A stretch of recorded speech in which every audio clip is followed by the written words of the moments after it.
Music. It is everywhere in the natural and built environment, from the rhythms of traffic to the melodies of the bells in a temple, constituting a constant and ubiquitous presence in our daily lives. Music is an art that, in one guise or another, permeates every human society. Music is a universal language that transcends linguistic and cultural barriers. But if music is truly universal, then why do we have so many categories? Even in the context of Indian music, we have Hindustani music, Carnatic music, and Ravindra Sangeet. What is the element that gives music its identity? Every culture has its own way of identifying music, whether it be rhythm, composition, intonations, or instrumentation. But what happens when we try to blend these components into one another? It gives birth to something unique, something inimitable, something proprietary that cannot be called pop.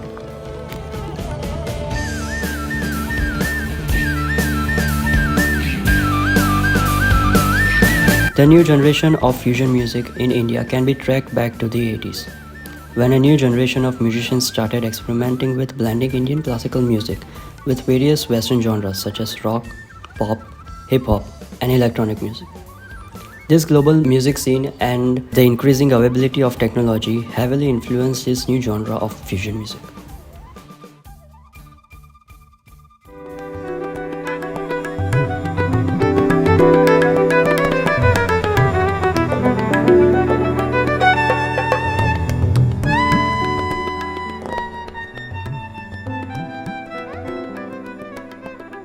So a long time back, I remember being exposed to a band called Shakti. So that is John McLaughlin, Zakir Hussain, Ian Shankar was a violinist, and there was one ghatam played with Niku.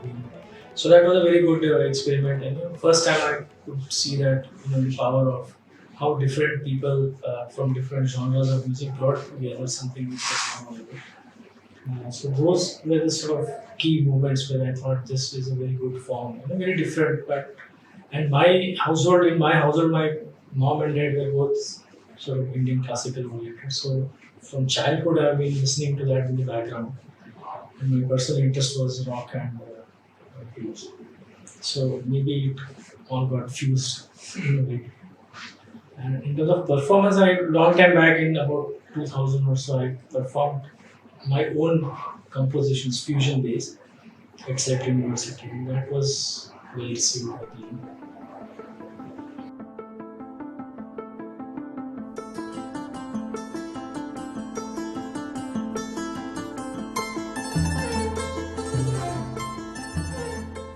I think within music there is these two big components. One is improvisational music, or where you experiment live on the stage, if you like.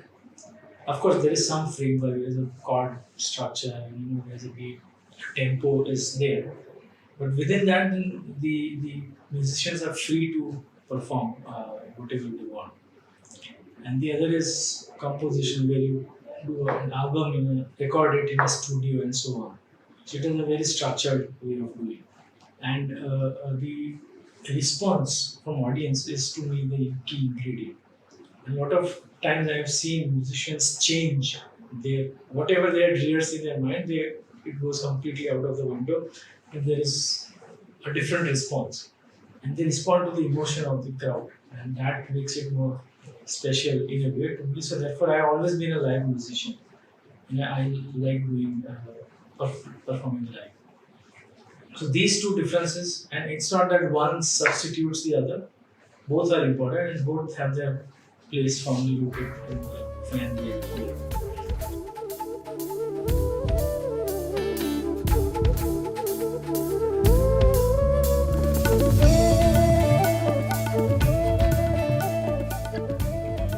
We should not force people that have you listened to the original. If they are comfortable listening to the version of it, which is a fusion, and that brings out an emotion in them, well and good. So it should be left open, as in it should not be like a compulsory, mandatory course kind of thing. So it's up to them. And because of the internet, it's all accessible. So if somebody thinks that this was a beautiful composition, which was based on the original. I'm sure most people will go back and listen to the original and see, what was the difference. And they would, in the process, get enriched because of both of the different variations within the compositions. So I think by doing that, what happened is that a newer generation was introduced to a song which otherwise would not have happened. If you were not listened to that fusion composition, then it is chances are that you wouldn't have ever. So this is a good way to bring in new products, if you like, within the music industry. And a lot of people are doing that. I mean, we see fusions which are based on old classics. So it's anyways happening. So I think it's a good thing if people continue in that route. I mean, music producers and sort of thing. Yeah. If you were to split hairs, I would consider remix also a kind of fusion, borderline, because what you're fusing is a different sort of beats, trying to match the tempos of the original. So in a way, it is fusion, maybe within the same genre, or even the genre is not changing, but the percussion part of the rhythm section is changing. So you are putting in two different things like fusion food, you're mixing two different cuisines, the ingredients and so on, to create a third one. So the remix is a different product, as I said earlier. So you have this remixed version which has more catchy beat, and that people do listen to because that is what gets most people into music. I mean, if you're listening to someone and you start tapping your feet, means there's a groove that is catching you. That becomes, and one of the reasons why Indian classical is not that famous because the percussion part is not that strong. I mean, it's not a repetitive beat. So people really into melody will get into that, but not the other consumers of music who the first starting entry point would be a catchy groove. So that is what a remix would bring on the table. So again, the same argument. If you have the original, you also have the remix. Why not enjoy both instead of making or criticizing that this was not done like the original or whichever.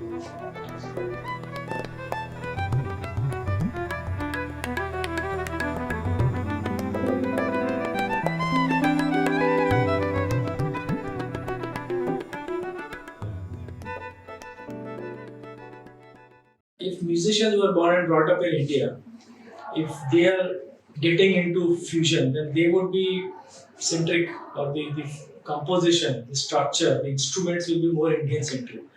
If you're doing this in Mexico, you would probably do something else. I mean, because the what is there on the table is a big important point. And when the musicians from different cultures come together, it is up to them what part to play or subdue, and that is a compositional thing. I mean, it's so in a set of 6 songs, you will have in some songs which are more star oriented, some guitar oriented. So there is no boundary as such, but it depends on what is the emotion you are trying to create, and therefore I would not get too much into that this is diluting some instruments of this culture or that culture. Let it be free and open and let people mix the way they want.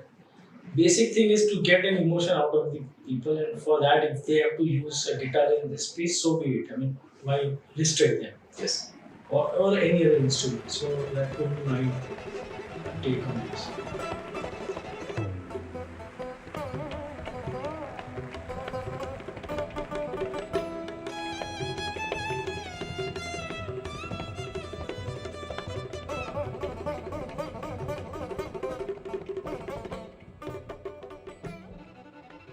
I think again it gets back to that question of emotion. So when I'm listening to blues, the kind of response I get is very different than compared to heavy metal or rock or fusion. So again, to me, these are different products, and I like all of them, and there is no discrimination. And a certain mood or a certain context will set that today, I want to listen to fusion music. Now, the fact that it is there, available, accessible to me is a big thing. So again, restricting yourself to a genre is not a good as a musician, because you also get inspiration from different styles of music, if you like. So it should not be limited to a particular genre or anything. Listen to a wide base. You could write in a particular genre because that then becomes your expertise, if you like. but getting inspiration is very important as a musician. So a wider the base, better it is. For me personally, obviously it has to have guitar because I am a guitar oriented musician. It should have tabla or some percussion or that, or ghatam or mridang, whatever, and very good vocal and some background tanpur, or to get that Indian sort of feel. So with these four, I think you can do a lot of things, and that would be my way forward if I have to write a fusion piece.